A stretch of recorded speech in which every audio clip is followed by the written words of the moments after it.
राधे राधे मित्रों आप लोग राधा कृष्ण के अपकमिंग एपिसोड में देखेंगे कि पूजा की तैयारी सभी लोग करते रहते हैं। तभी राधा कृष्ण से कहती है, आज तुमने इतनी बड़ी समस्या का हल कर दिया। इंद्रदेव की मांगे पूरी कर उत्तरदायित्व को समाप्त होने के पश्चात सभी लोग कितने प्रसन्न हैं। अब लीला की अपनी प्यारी तारा से अलग नहीं होना पड़ेगा और अन्य गांव वाले भी हृदय से इस पूजा में भाग ले पाएंगे। तब अब किसी को भी दूध धन मिठास आदि जुटाने की आवश्यकता नहीं होगी। बिना किसी भार के अब सब अपनी पूजा आस्था से इंद्रदेव का स्मरण करेंगे। आज वृंदावन वासियों के हृदय का बोझ हल्का कर तुमने पुनः यह सिद्ध कर दिया है कि तुम्हारे होते हुए किसी का भी कुछ नहीं हो सकता है। तो कृष्ण कहता है,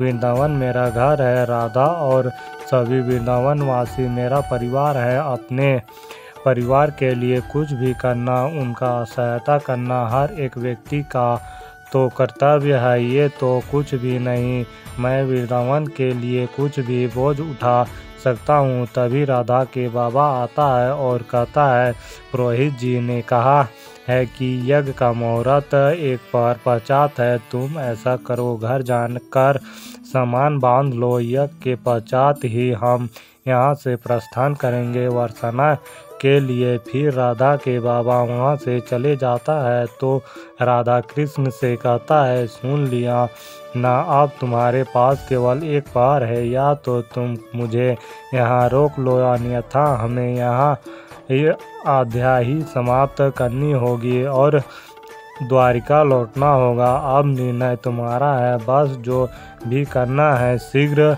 करो। तो कृष्ण कहता है, अब तो जो करना है वो इंद्रदेव स्वयं करेंगे, तुम चिंता मत करो। फिर आप लोग आगे देखेंगे कि इंद्रदेव संवर्तक का प्रतीक्षा कर रहा होता है और इंद्रदेव कहता है, ये संवर्तक कहाँ रह गया है जो अब तक नहीं आ रहा है। तभी संवर्तक आता है और कहता है, कंस हमारी सहायता लेने के लिए अतिरिक्त आतुर है। मैं वृंदावन का सर्वनाश करूँगा और वो कृष्ण का अंत करेगा। तो इंद्रदेव कहता है, यदि कंस का आतुर है तो जाओ संवर्तक, तुम वही करो जो तुम्हें उचित लगे। तो संवर्तक इंद्रदेव से कहता है, और निश्चित रहिए, आप वृंदावन वासियों से आपका अपमान का प्रतिशोध लेना मेरा कार्य है और मैं अपने दायित्व से पीछे नहीं हटूंगा। फिर संवर्तक चल जाता है तो इंद्रदेव कहता है, देवराज इंद्र हूँ मैं, तुम सबने उचित नहीं किया है। अब देखते जाओ इस भूल का तुम्हें कितना बड़ा मूल्य चुकाना होगा। फिर आप लोग आगे देखेंगे कि माता गौरी महादेव से कहती है, देवराज इंद्र का अहंकार तो असहनीय होते जा रहा है। कृष्ण ने जो कुछ कहा वो बिल्कुल सही है। भक्त की संचित श्रद्धा तो प्रभु में होती है, उनके अटूट विश्वास में होती है, ना कि भय से अग्रसित होकर काम कराने में। इंद्रदेव क्यों वृंदावन वासियों को हानि पहुंचाने में लगे हुए हैं। तो महादेव कहता है, तुम्हारा कहना उचित है गौरी, परंतु इतना अवश्य जान लो, ये अन्याय के पथ पर अग्रसर इंद्रदेव शीघ्र ही न्याय के पथ पर चलने वाले हैं, क्योंकि मेरे आराध्य श्री कृष्ण इंद्रदेव के नेत्र पर बंधी अहंकार की पट्टी को अवश्य ही खोलेंगे। इंद्रदेव की इस भूल में संसार के लिए बहुत बड़ी सीख छिपी हुई है, एक ऐसी सीख जिसे यह संसार सदैव स्मरण रखेगा। फिर आप लोग आगे देखेंगे कि नंद जी पंडित जी से कहता है, पुरोहित जी, भले ही हमारा ये यज्ञ साधारण है, किंतु इंद्रदेव के प्रति हमारा प्रेम और आस्था में कोई कमी नहीं होनी चाहिए, इसलिए इंद्रदेव की इस यज्ञ में कोई भी हानि नहीं होनी चाहिए। तो पुरोहित जी कहता है, इंद्रदेव की यज्ञ में कोई त्रुटि नहीं होगी। संपूर्ण वृंदावन जो तैयारी में जुटी है, ये सब कृष्ण और बलराम देख रहे होते हैं। तो बलराम कहता है, समस्त गांव कितना प्रसन्न लग रहा है ना कान्हा, किंतु पता नहीं क्यों मेरे हृदय में एक विचित्र सी व्याकुलता उत्पन्न हो रही है। तो कृष्ण कहता है, क्या हुआ, आपका स्वास्थ्य तो ठीक है ना? तो और बलराम कहता है, यहाँ बात हृदय की हो रही है, ना कि शरीर की।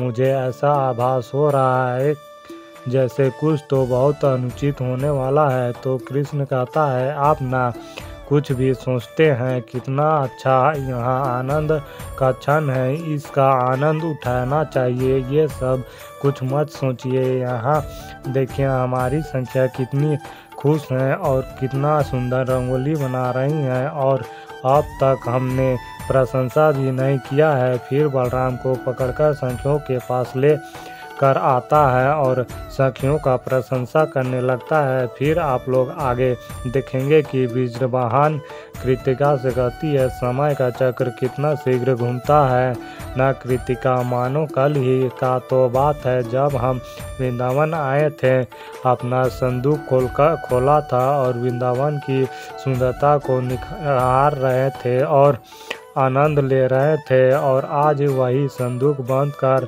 दिया क्योंकि हमें घर भी तो लौटना है। तो कृतिका कहती है, हमने तो संदूक में कपड़े तो बांध लिए, परंतु यहाँ जो स्मृतियाँ बिखरी पड़ी है उनको कैसे समेटेंगे। तो बृजवाहन कहता है, वृंदावन की स्मृतियाँ बहुत सुंदर थी, परंतु एक ना एक दिन घर तो लौटना ही था। तुम एक काम करो कि राधा को देख कर आओ, वो क्या कर रही है। फिर आप लोग आगे देखेंगे कि राधा संदूक में कपड़ा बांधकर डाल रही होती है। तो कृतिका आती है, तो राधा अपनी माँ के गले से लिपटकर जाती है और रोने लगती है। तो कृतिका कहती है, इसमें रोने की क्या बात है, हम सदा के लिए वृंदावन छोड़कर थोड़ी न जा रहे हैं। तुम्हारा जब हृदय करेगा पुनः हम सबसे मिलने यहाँ आ जाया करेंगे। वृंदावन में हमें इतना प्रेम मिला है, वृंदावन तो अब हमारा घर जैसा है। राधा और तुम यूं ही आंसू बहाती रही तो ये हर्ष का अवसर पर सभी लोग दुखित हो जाएंगे। हम वृंदावन प्रसन्नता से छोड़ेंगे, ना कि आंसू बहाते हुए। पूजा का समय हो रहा है राधा, हमें शीघ्र ही वहाँ जाना होगा। तो मित्रों, इस वीडियो में इतना ही। मित्रों, आगे और भी बहुत कुछ आपको देखने को मिलेगा। तो मित्रों, जल्द मिलता हूँ और एक नई वीडियो के साथ। तब तक के लिए राधे राधे।